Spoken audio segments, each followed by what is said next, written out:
Okay, absolutely incredible football game.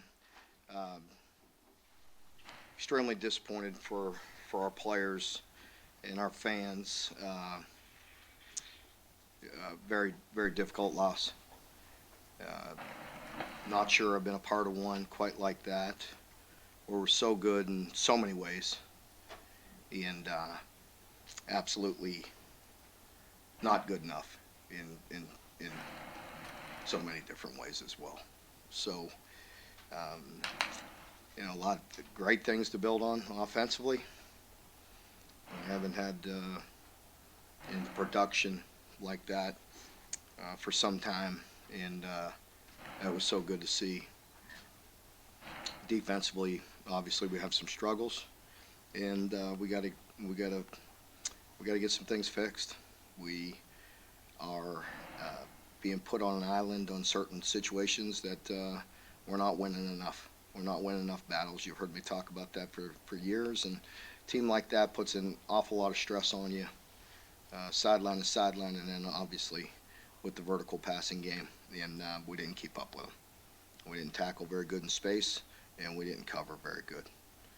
Um, what I did like about our team is compared to last week when we traded jabs or shots or whatever you want to call it when we took a punch.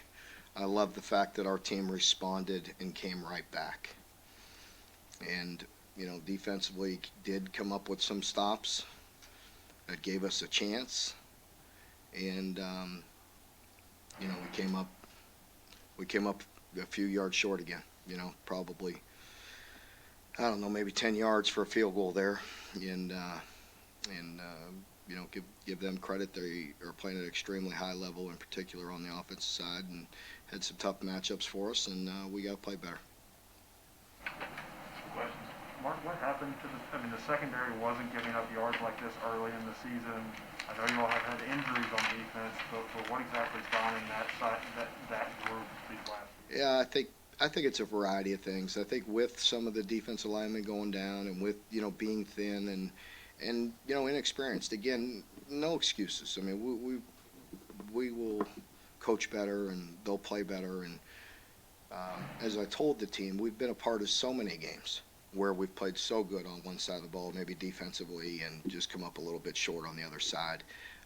We're a team, and we'll stick together. So they're all big boys, and we could all handle the criticism and the things that come with it. But there are injuries. There are some inexperience. Right now, I mean a boatload, and we got to bring these guys along. The end of the first half, that some of the can you just walk us through some of the decision making there? Pardon me? At the end of the first half, you have the ball and end up. Yeah, I wish I'd have punted it, huh? You know, that's why I punt normally, but I did. I didn't. But I thought we'd convert. And I thought it was calculated again. The way we were not playing great defense, trying to be aggressive, trying to get some points there at the end of the first half. At the worst case scenario, I wanted to go in 21-21 because we were getting the ball to start the second half, and we had been moving the ball very effective. And bad decision. I know you don't usually talk about officiating, but the missed face mask call on that last drive and then the penalty against you. Yeah, really. Well, number one, I don't want to say anything about the missed call or any call, whether it was a call, missed call or not. But for myself, that's still no excuse. I can't do that. I can't put that on our team in that situation. Thank God they bailed me out, because we wouldn't even have ran that play had we not been in that situation. That was only for desperation in that type of play. So we got that back and got back to first down and had our opportunity from there. So I appreciate the team bailing me out on that, but I can't do that. And as far as call or not call, things are going to happen. We have to overcome it and deal with it. And I'm not going to sit here and give any headlines. You mentioned even the 10 yards there maybe for the field goal. You had the two timeouts and you didn't hand the ball to Chris. Was there fair criticism. We thought about that afterwards. We talked about it. At,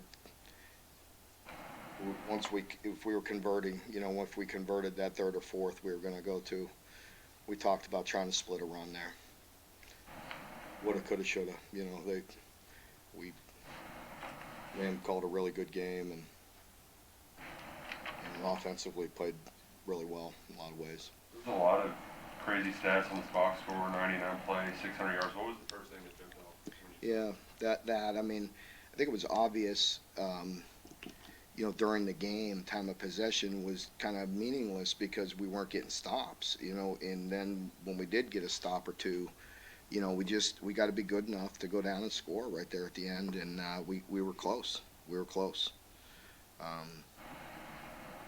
We were really close to getting it, finishing it off. And I love the way our team fought back on those. Cummings had some big catches, including that 4th and long. What do you think this kind of does for his development? I'd hope for all, the entire offense that continue to grow and have confidence from this, and just a really good game. I mean, Will threw some exceptional passes. Guys were making competitive catches, and we had them off balance, which is what you're looking for. That balance we've been talking about, and being able to run, being physical in the run game, and then throwing the ball and so there's a lot of good things, a lot to build on, and we'll keep on working at it. How much of the defensive struggles were caused by Tennessee's tempo? I think it's definitely a factor. With that, the way they go so fast that it's extremely difficult to get any type of different style, different calls in, and it goes so fast that you really got to be lined up, locked in, and getting the calls and then executing them. But then you have to win. You have to win because they have good bounce as well. They're gonna run it and run it effectively, but then put you in those one-on-one situations outside. And again, I knew they were going to hit some, but we have to win some more. We have to win our fair share of one-on-ones.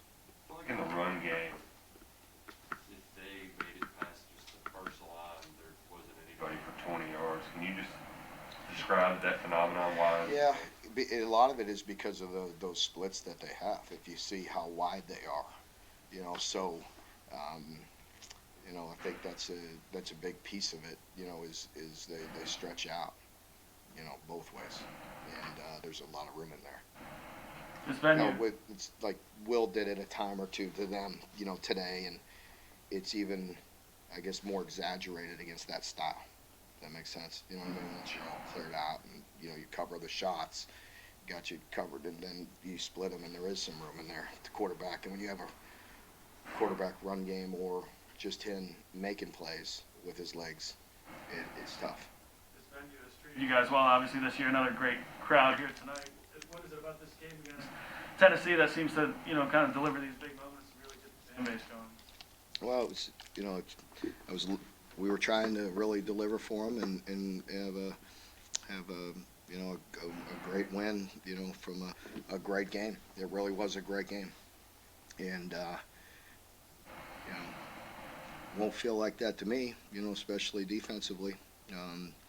But we came up short, and again, you have to give them credit, and we have to play better and do some things better. I know you like Will's competitiveness, but do you get concerned with him going to the air so many times, jumping, and kind of leaving himself vulnerable? Well, I think he has a pretty good feel for that and is fairly calculated. I mean, it's a physical game. I appreciate the way he lays it on the line for his team, and he really did some impressive things today with his legs and his arm. See, what took him so long to get out of halftime? Looked like Bohm didn't get right doing that. Yeah, there's a little issue he was dealing with, injury, and so he was able to come on. Mark, you had mentioned all week how difficult it was to work against the simulated tempo.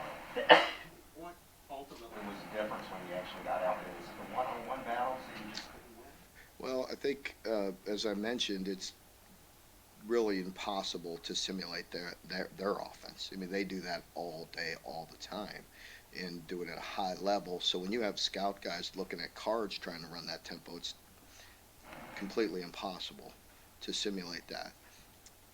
We did go good against good, as I mentioned, to stress the urgency of getting lined up and just getting calls and the communication part of it. But it's different style, you know what I mean? We're competing against our offense, which we're very familiar with, compared to somebody that you just see once a year. So, yeah, I think the tempo is definitely a challenge, and I think the one-on-one matchups were a challenge. We missed tackles. The first play of the game was just a simple bubble screen, but it's so wide out there. I mean, you know, you got one guy completely free. I mean, we just got to make a tackle, and you know, we got to again. Certain teams, certain matchups, certain things are harder. I gotta bring these young guys along in the secondary. We gotta recruit. We gotta bring some guys in that can help us too. You told us not to worry about Chris. He rebounded nicely the other house. Yeah, exactly. And you know, and the same with Will. I mean, there's going to be ups and downs, and so it's tough. Look around our league, and we're competing, we're fighting, like a lot of people. It's tough. And those guys are really good players, and we have a lot of confidence in them. And Chris bounced back and had a great game, and got some very physical runs in there, and same with Will. All right, folks, thank you very much. Are there any